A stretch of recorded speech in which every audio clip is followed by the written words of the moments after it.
Mon nom est Mathieu Fortin et je suis vraiment un passionné de pizza. Tellement qu'on me surnomme Pizzaman. Mon rôle aujourd'hui, c'est de vous faire découvrir les meilleures pizzerias de quartier. Allons rencontrer les artisans de chez San Gennaro, situés dans la petite Italie de Montréal.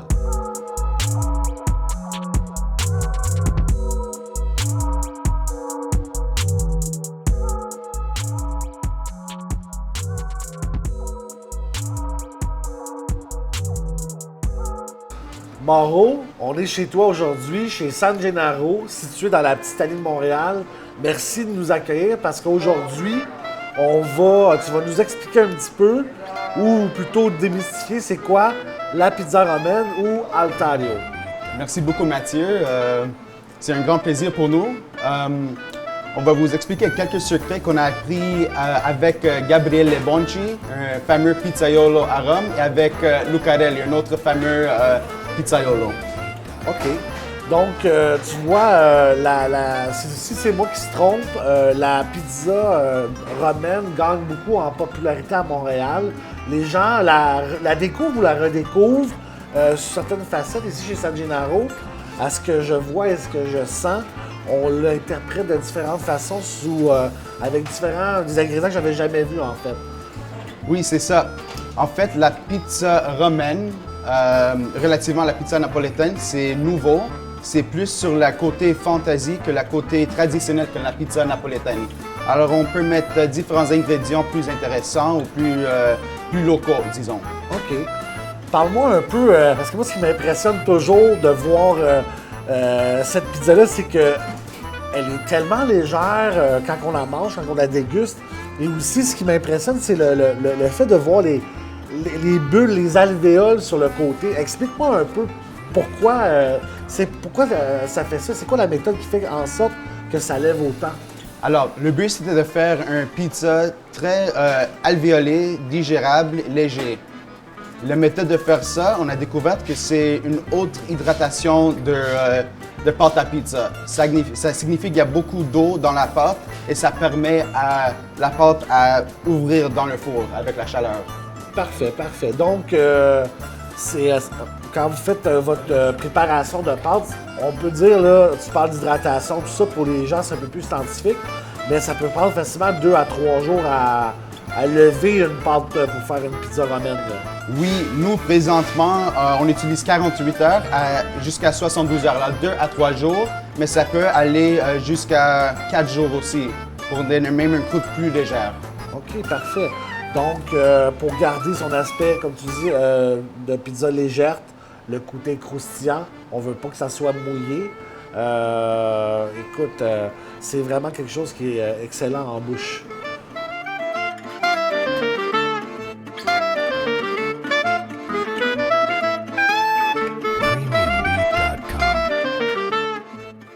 Tu nous as apporté 2 beaux spécimens. Écoute, ça sent déjà très bon d'ici.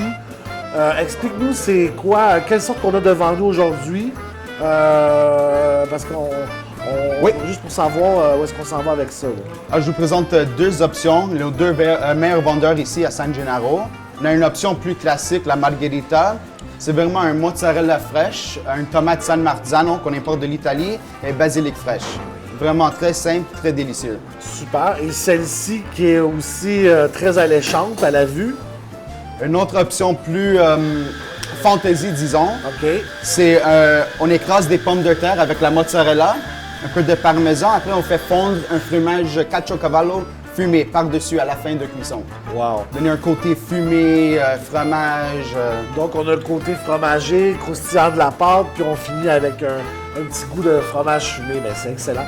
Tu vois que dans la simplicité, on a souvent les meilleurs goûts qui ressortent sur la pizza. C'est ce que je découvre au fur et à mesure, là, tu sais. J'avoue.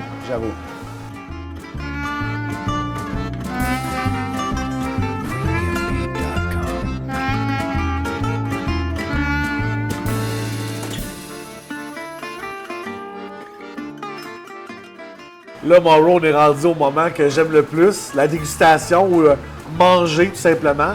On va goûter à cette super pizza-là. Écoute, elle a l'air super appétissante. On voit, elle se tient bien, pas trop de sauce tomate. Ça se tient bien, puis on a juste le goût de croquer dedans, plein dedans. Buon appetito.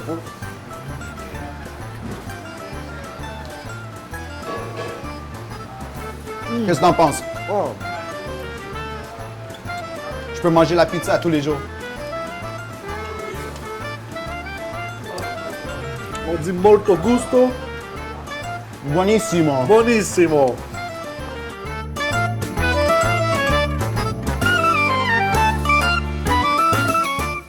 Mathieu, La margarita, c'est un classique.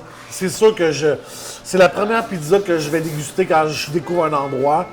Écoute, c'est sensationnel, c'est goûteux. On goûte la tomate, on goûte la fraîcheur du basilic Merci. avec le fromage. On croque dedans, c'est effectivement très léger. Je me sens pas gonflé. Celle-là, elle m'a l'air un petit peu plus gourmande. plus, costaud. Costaud.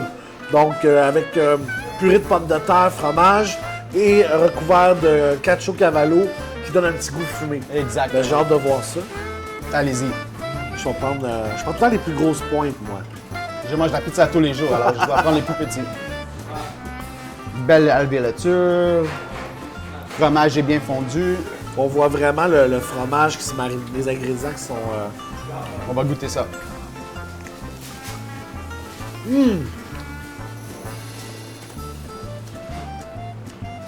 incroyables. Merci. Délicieux. Mais très différents. Complètement. La croûte est toujours aussi légère, aussi avec les alvéoles, on la sent, mais complètement on est ailleurs. Complètement différent. Plus fantaisie.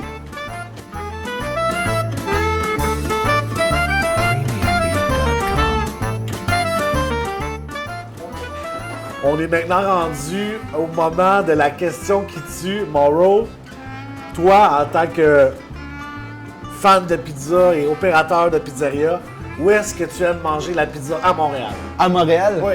Difficile. Je veux pas dire la Bottega, on est associés, mais je vais dire présentement, j'adore le Pizza Tony, le style la new-yorkaise. OK, Pizza Tony sur la rue Saint-Viateur. C'est Saint-Viateur, Bon, exactement. on s'en va là.